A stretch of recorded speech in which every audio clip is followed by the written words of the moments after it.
ఒక పెద్ద చెట్టు సంవత్సరాలుగా వానలు, గాలుల్ని తట్టుకుని నిలబడింది.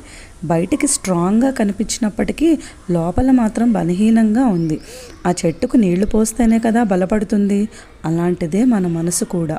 ఇంట్లో జనం ఉన్నా, పెద్దవాళ్ళు ఎవరితో అయినా ఏమైనా చెప్తే, ఏమైనా అనుకుంటారనో, వాళ్ళని ఇబ్బంది పెట్టకూడదనో షేర్ చేసుకోరు. దానివల్ల వాళ్ళు చాలా బాధపడుతూ ఉంటారు. ఎప్పుడూ ఎంతోమందికి వండి పెట్టేదాన్ని.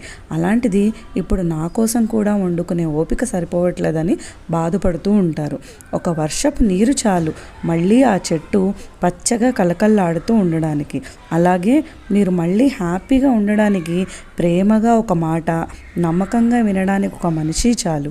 అలాంటిదే మన తలపుల తరంగాలు కుటుంబం. మీ గాయాలను మాయ చేయలేను, కానీ మీతో కలిసి విని మాట్లాడి ఓదార్చగలను. నమస్తే, నా పేరు చైతన్య, ఎన్ emotional wellness coach for elders. మీరు కూడా ఇలాగే భావిస్తే కామెంట్స్లో ఫ్యామిలీ అని టైప్ చేయండి. Thank you.